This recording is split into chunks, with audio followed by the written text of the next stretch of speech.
Hey y'all, welcome back to Made It to Medicine with Vix. That's me, and I'm a rising third-year medical student at the University of Illinois College of Medicine on the Chicago campus. And I come to you weekly with videos about my pre-med-term med school life and a little bit of everything in between. Right now, I'm just really in the throes, the thick of it, in the mud with it for step one. And I want to update you on my mental state, what's going through my mind, how I'm processing, how I continue or how I'm going to study for the remainder of the few weeks that I have left before I sit for this exam, barring that I do not defer a second rotation to continue my studies. Honestly, I am so over it. I don't want to study for step one anymore. So I'm doing everything in my power to make this time, these last some odd weeks that I have left, to be the last time that I'm spending flipping through USMLE step one first aid, going through UWorld questions for step one, meeting with a tutor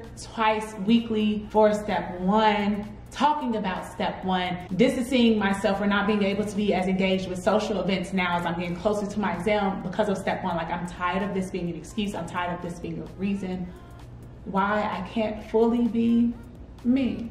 So let's just really talk about it. Before we do me a favor, hit the like button, hit the subscribe button, and leave me a comment down below.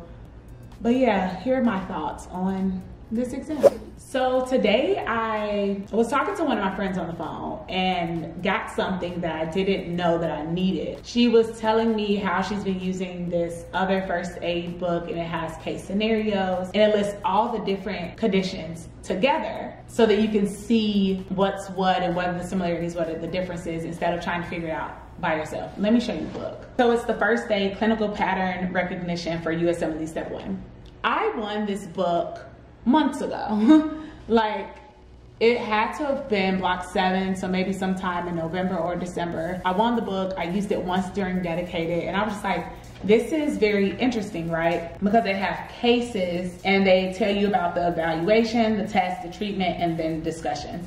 Then they go on to something else. And I was just like, I don't know, like, how am I supposed to be able to use this? But she said she used it before her last practice test, and it really got things together for her, like diabetes. And I was just like, girl, because the way I've been studying diabetes mellitus or insipidus, and I still get those questions wrong. I've been studying that for months now, and since diabetes is so prevalent in American culture, it is bound to show up on every single exam that I've taken, so I know it's going to be on my step one exam. And I want to get those questions right, because by then it's like, these should be freebies. You've seen them so many times. So I started flipping through and finding some comfort in that. Also, just going back to the basics. Like, I have completed 81% of UWorld, and I plan to finish it within like the next week or so. But what helped me to understand material when I was at the beginning of dedicated to now post dedicated or dedicated part 2, whatever, or however you want to think of it, was watching videos. And I know people swear by pathoma. I get it. Trust me, I get it. But it depends on the type of learner that you are. I'm a visual learner, so osmosis really does work for me. I got 4 pulmonary embolisms questions wrong in a row on a random set of questions yesterday, and I was so upset with myself. Like, how did you get 4 PE questions wrong? Like, what are you doing? So obviously you don't really know it, and stop saying that you're not good at respiratory. Like, cardio pulm test was your best score in medical school. Like, are you kidding me? What has happened from last year to now? I went and watched an 11-minute osmosis video and can point out, like, I actually understand the difference for when they say a VQ mismatch. For a PE, there's ventilation, but there is no perfusion. This is what creates that dead space. And typically a PE comes from a DVT, a deep vein thrombosis. Like, seeing these words in the question stem and previously not even understanding it, but now fully getting it, I'm just like, all right, you can do this. And you can do this in whatever time frame that you have left. You don't have to keep pushing the goalpost back to give yourself more time. Like, at this point, time ain't really what I need. I mean, yes, no, maybe so, but I just really need the information that's in my brain to start sticking for me to watch some videos, take some time away from just solely doing questions. If I keep getting a concept wrong, like, watch a small short video on it. Like, that 11 minutes was worth getting 4 questions right and understanding those 4 questions now. So when I redo the incorrects in a few days, I know I'm going to get those questions right. because I took the time to understand it and not just reading the answer key or the answer explanation and saying like, oh yeah, I got that. So I've also started taking more time to review my incorrects, because if I'm getting an incorrect question wrong 2, 3, 4, 5 times, it's like, okay girl, what was the reason? You obviously don't get it, and since you don't get it, don't beat yourself up about it, but do something differently than you've done the first time. So I've opened up my first aid book and I literally go to it. Like, for example, there was a question on, it said that TAP was in the question sim, and that's transported associated antigen proteins, and it asked like, what is this associated with? I'm like, I don't know. It was right in first aid, MHC1. It was right there. It was literally right there. I wrote it down, then I kept reading, and I circled it. It was like, it was in this book, but clearly when I previously reviewed this question, I just said, oh yeah, I got it, and I didn't have it. Like, it's a little bit more of being real with myself, being honest with myself, tracking my progress. My last practice test, I improved some, still not where I want to be, but I need to get there in like the next week before I make any final decisions, or maybe like the next 2 weeks, who knows. But what was it? The neuro and psych section was really good, like solid, because they want you at like 70s and everything. Hit like a 70 or above in that. Hit like a 70 or above in evidence-based medicine and biostats. Hit like a 70 or above in behavioral sciences. I'm like, oh, so you can do it. But what's holding you back? And this speaks to the importance of having people around you that are going to uplift you and not bring you down. And I don't mean this intentionally that people bring you down. I mean, sometimes it could be, but that's not the people who I surround myself with. But when someone else is having a bad day, the first thing or their first inclination is to complain and go on and on and on. Right now, and this should be like for everything, but my body is a temple. My mind is a safe playground, and it's a safe space for me, which means that I have to protect my mental. And at this time, like I said in the video a few weeks ago, I have to be selfish. I have to do what is best for me. Maybe in this season, I can't fully support someone who's going through something else, because honestly, this is me going through it. Like, this is a storm that I've been trying to get out of for quite some time, and I just have to do what's best for me.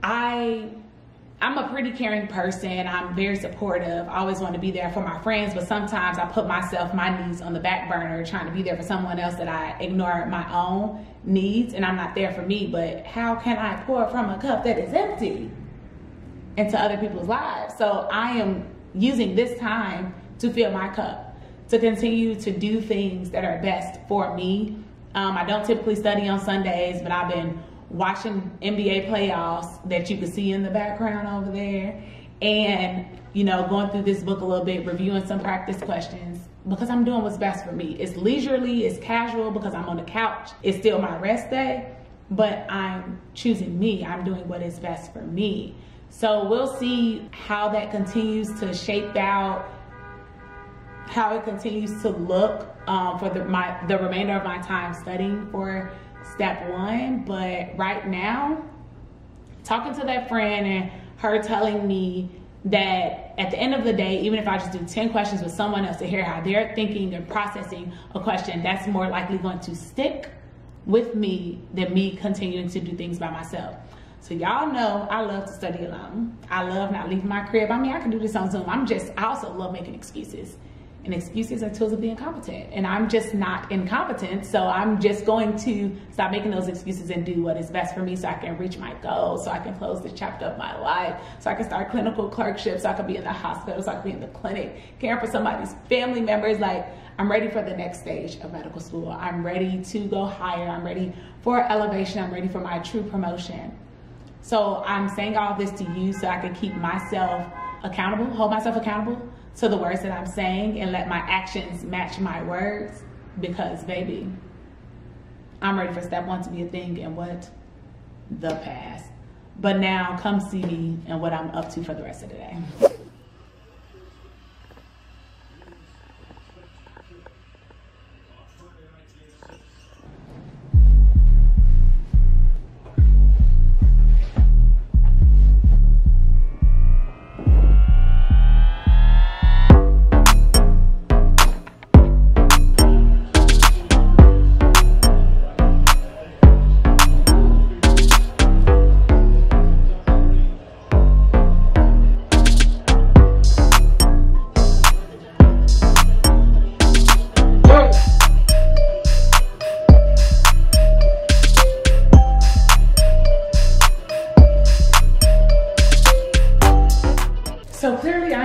lot, and now I have like 30 seconds before I need to log on for my virtual book club that I'm a part of.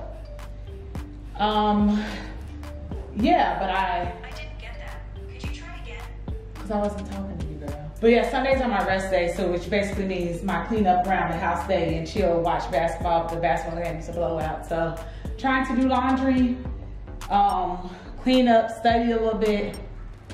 We're trying to do the whole 9 all in one day, but we ain't done yet. We ain't done.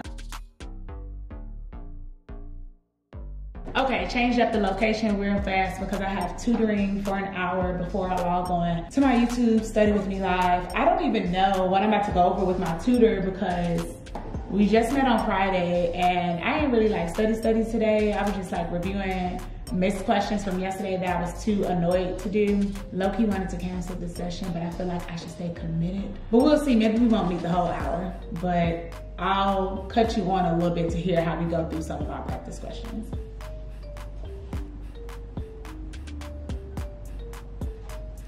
As opposites the beta 2s and the alpha 1s as opposites in terms of the blood vessels. They have other functions that are unrelated, but in terms of blood vessels, alpha 1s contract, beta 2s relax. And since alpha 1s contract, that means they're vasoconstriction? Correct. So they're increasing smooth muscle contraction, whereas the beta 2s cause the relaxation. Interesting. Still not all the way there with farm, but getting there, I suppose. Yeah.